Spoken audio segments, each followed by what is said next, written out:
এই মাছ মারে একদিন জেলের জালে একটা বড় মাছ উঠছে।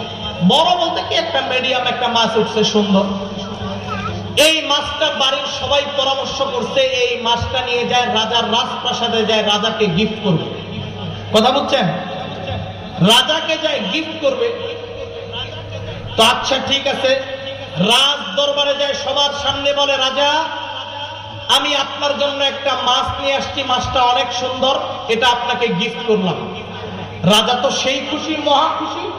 আরে আমার দেশে এত ভালো মানুষ আছে যে সে মাছ মারে আমাকে গিফট করতেছে, গরিব মানুষ। সঙ্গে সঙ্গে মাছটা নিছে। তো এখন রাজারও তো উচিত কিছু, যে সে গরিব হয়েছে দিছে, আমারও কিছু রাজা হিসাবে তাকে গিফট করা। বিনিময় না হোক, কিছু গিফট সেও করলো, আমিও কিছু গিফট করি। তো রাজা খুশি হয়ে 2000 টাকা দিছে। কয় হাজার? আমার সাথে বলতে হবে, কয় হাজার? 2000 টাকা দিছে। এখন এই 2000 টাকা যে দিল, এই মাছওয়ালা তো খুশি মনে রাজপ্রাসাদ থেকে বের হয়ে চলে গেল। রাজা যখন ঘরে গেল, ওর একটা বউ আছে, ওই যে ওই টাইপের বউ, ওই ঘরের কোণ থেকে দেখছে যে রাজাকে মাছটা গিফট করলো, সে গিফট করলো তাকে আরো 2000 টাকা। কেন 2000 টাকা গিফট করলো? এই জন্য ঘরে যখন গেছে বলে, রাজা এদিকে শোনো। বলে কি হয়েছে? বলে জেলে তোমাকে মাছটা গিফট করছে না? বলে হ্যাঁ গিফট করছে, হাদিয়া দিছে। যে তুমি তাকে কি দিলা? কয় আমিও তাকে রাজা হিসেবে 2000 টাকা দিলাম। কয় কেন দিলা? তোমাকে মাছটা গিফট করছে, তুমি কেন দিলা? কথা বুঝি না, টাকা ফেরত নিয়ে আসো। রাজা পেজে পড়ে গেলেন, আরে টাকা দিয়ে দিছি, লেনদেন হয়ে গেছে, টাকা আবার ফিরে নিয়ে আসবো কিভাবে? তো এবার মহিলা মানুষের একটা মাসআলা বলবো আপনাদেরকে। মহিলা মানুষের মাথার বাম পাশে সব সময় 24 ঘন্টা 100টা শয়তানি বুদ্ধি স্টক থাকে। এই কথা বল না কেন? অরিজিনাল একদম।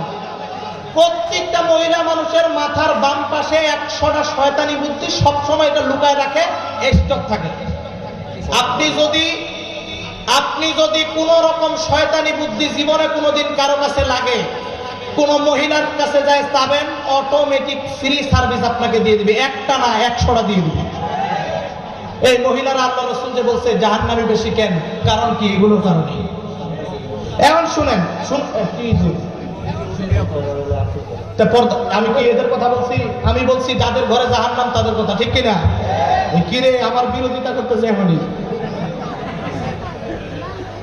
এখন উচিত কথাটা বলতে হবে, শোনাইতে হবে আমার যেটা উচিত। এখন মা বললে তো ভালো, যেগুলো ভালো তাদের তো জান্নাত, আর না হইলে এই ঘটনা করে গেলে কার দোষ, ঠিক কিনা? রাজাকে ডাক দিয়ে বলছে, রাজা এদিকে শুনো, মাছটা তোমাকে গিফট করলো, তুমি হাদিয়া দিলা কেন? কথা বুঝি না, টাকা ফেরত নিয়ে আসো।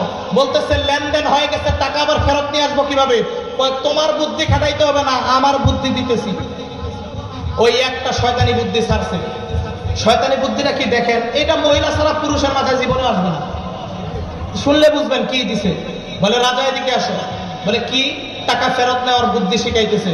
বলে জেলেকে ডাক দিবা, ডাক দিয়ে বলবা তোমার মাছটা বেটা না বেটি, এটা ছেলে না মেয়ে। যদি জেলে বলে এটা ছেলে মাছ, তুমি বলবা আমার মেয়ে মাছের দরকার। যদি বলে জেলে এটা মেয়ে মাছ, তুমি বলবা আমার ছেলে মাছের দরকার। দিতে পারবে না, টাকা ফেরত নেবে। কি বড় শয়তানি বুদ্ধি! এটা কোনো ছেলের মাথায় সহজে আসবে? বলেন। জেলে বলতেছে ওরে বাপ রে বাপ, একই টেকনিক। ও না, ওর 500 টাকা ফেরত দিবে। ডাক দিছে, এই জেলে এদিকে। সামনে আসছে। বলে সমস্যা? বলে জেলে একটা সমস্যা হয়ে গেছে, তোমার মাছটা বেটা না বেটি? এবার রাজা মনে করছে কি, কয় বেড়ায় মাছ মারে খায়, এর আর কি জ্ঞান থাকবে? আমাদের সমাজেও এমন কিছু মানুষ পাওয়া যায় যারা প্যান্টাই শুট করে ঘুরে রাস্তা দিয়ে বিড়ি